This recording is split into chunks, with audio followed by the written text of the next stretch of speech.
Hey guys, this is Low Stuffing Incorporated, and I haven't done a countdown for a bit, so I'm going to go ahead and do another one right here. And it's going to be my top 5 rogue decks of this format.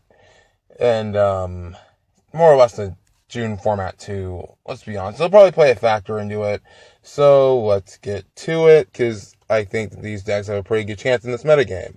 And if you don't think so, then our opinions differ, I guess. Anyway, these are my top 5 rogue decks, but I'm going to give you some honorable mentions real quick, which will be Mermail Atlanteans, because some of their plays can be easily disrupted now, just by destroying Neptibus, and, there are quite a bit of ways to stop it now, Ghost Dash being another one on top of the rest of the cards, like Ghost Ogre, like Effect Veiler. There's a lot that stops it now, which really hinders the deck's performance, but other than that, it can be pretty good, going first or second.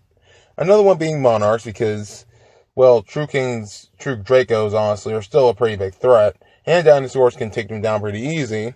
Chainburn, because who really likes Chainburn, let's be honest. And, last but not least, and it hurts me to say, Fluffles. Fluffles did not make the top 5. They'll probably be the honorary number 6, just because it doesn't have a very good matchup right now. But I feel like they can still compete to a decent degree. I just feel like that it's not quite as good as it was back then. Also, Konami, why didn't you put Patchwork and Dimensional Guardians? I'm so mad at you, Konami. Why did you do this? Why? And now on to our number 5, which will be Heroes.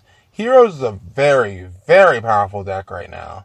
I mean, with cards like Totally Awesome, Darklaw, Traptress Rafflesia, all those cards at its disposal, this deck is a very huge threat. Just because there's not many decks that would like to have their cards banished. In fact, Zodiacs get hurt a lot. Even if you detach while Darklaw is out, the material's still banished, which I don't know if that works, but it does. It's a pretty weird thing, but it works. It's pretty dang funny to see one Zodiac player have to try to get around the Darklaw. Besides, you have plenty of traps at your disposal, cards like Breakthrough Skill, Lost Wind, there's a lot you can do. And it's pretty phenomenal at what it does. So I feel like that Heroes deserves another 5 spot on this list, because it's a pretty good matchup across the board. Number 4 is going to be Cyber Angel Heralds. And honestly, Cyber Angel Heralds are very underrated. Let me explain why. Dimensional Barrier is dropping a lot in price right now. And I feel like that Cyber Angel Heralds can do pretty good in the event, because they can have cards like Herald of Perfection. I mean, I know there are Kaijus out there, but then again, that doesn't make True Dracos any less of a threat, right? Anyway, Cyber Angel Herald has a lot of consistency going for it. And D-Barrier is seeing a lot less play right now because of D-Barrier, because of True Dracos. They don't really need the extra deck, so they don't really bother with playing Dimensional Barrier as much. So I feel like that Cyber Angel Herald has a pretty good chance, because you can hinder your opponent's plays if you go first, and you could have a pretty decent board in the form of, like Ultimaya, Herald of Perfection, Crystal Wing. It can still happen now, because you still have all the cards you need to do it, and pre-prep to search out your cards. So I feel like that it's a very good contender in this meta.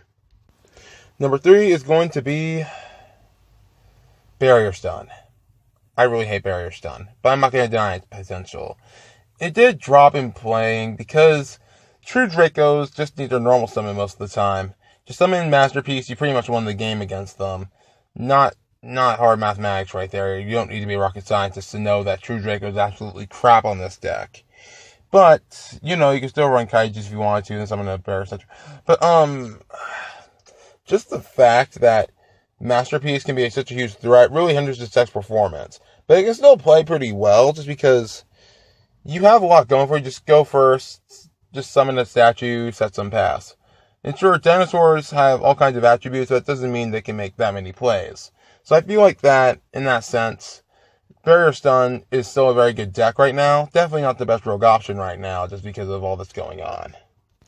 And now on to number 2, which surprised me a bit, which is going to be Magispectors. Magispectors will be excellent coming this format. I mean, we have a lot going for us now. I mean, you got a new card in the form of Duelist Alliance to allow you to search any pendulum card from your deck to your hand.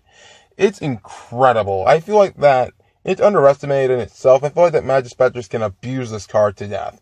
And with cards like Ties of the Brethren to gather your more pluses every time you summon, and you can pendulum summon the monsters back, which has more recurability than Amorphages most of the time, I feel like that Magispectors can be a very legitimate contender. The problem only really is going second. Going second actually hinders its performance because your opponent can establish a board, win the game there. But if they go first, ooh man, you have a lot of advantage going for you. You'll make major plus off of just those plays.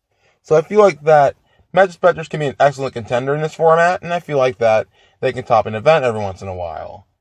And you already heard my honorable mentions, or you heard my previous numbers, so I'm going on to number 1, which is going to be Cosmo. Cosmo is going to be the number 1 rogue deck, in my opinion. For starters, targeting is finally a thing again. And you know what that means. Cosmo ships can't be targeted. Sure, there are kaijus out there, but again, Masterpiece can't eat a kaiju too well either.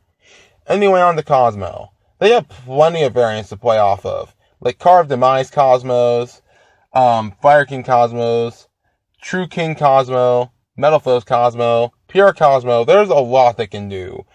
And I feel like that Cosmo in itself can be a very legitimate contender, because they can make big beaters, and they can also, with Fire King Island, you can also summon Dark Planet almost every time when you use it, and that kind of locks out the True King players, and True Draco players, because it stops their spell cards. And it's easy to stack your graveyard for fodder for Dark Planet, so it can be a very legitimate threat.